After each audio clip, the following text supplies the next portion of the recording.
ఇంకొక మంచి గ్రహం బాగా సపోర్ట్ ఇచ్చేది గురువు అండి. అంటే 2 పెద్ద గ్రహాలు ఈళ్ళకి బాగా సపోర్ట్ ఇస్తున్నాయండి.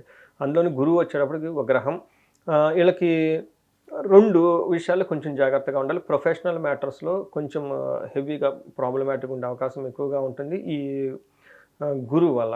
అయితే ఈళ్ళకి రెండో ఇంట్లో ఉండటం వల్ల చాలా అతనున్న స్థితిని బట్టి మంచి యోగ్యతనిస్తాడు. ఎలాంటి యోగ్యత అంటే మనస్సౌఖ్యం, యశోవృద్ధి, సౌభాగ్యం చ ధనాగమన. అందుకని ధర్మ వ్యయం, మనస్సౌఖ్యం ద్వితీయ స్థానకే గురువు అని చెప్తారు.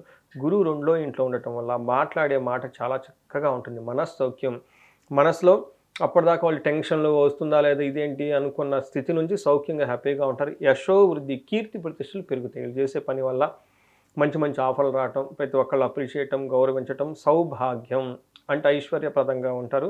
ధనాగమన ధనం వచ్చే అవకాశం ఎక్కువగా ఉంటుంది. అంతే కాకుండా ధన వ్యయం, ధర్మ వ్యయం అని కూడా చెప్తారు. అంటే ఈళ్ళకి మంచి మంచి కార్యాలకి డబ్బులు ఖర్చు పెడతారు. అంటే పెళ్ళిళ్ళు చేయటం, లేదంటే ఇంట్లో పిల్లలు పుట్టి పిల్లలకు ఖర్చులు పెట్టటము, లేదంటే హైయర్ ఎడ్యుకేషన్ చేయటము, స్కిల్స్‌ని అప్‌గ్రేడ్ చేసుకోవటం, ఇల్లు కట్టుకోవటం, ఇలా ఒక మంచి కార్యక్రమం నుంచి ధనం ఎక్కువ ఖర్చు పెట్టే అవకాశం ఎక్కువగా ఉంటుంది.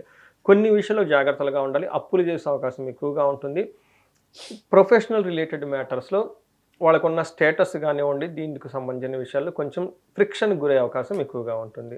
అయితే వీళ్ళకి 11థ్ హౌస్‌లో 10థ్ హౌస్‌లో మనకి రాహు ఉన్నారండి.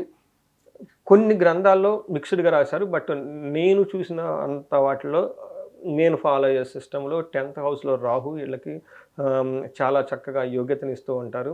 ఎలాంటి అంటే అంటే ఈ గ్రహం కూడా వీళ్ళకి చాలా అనుకూలంగా ఉందని చెప్పాలి.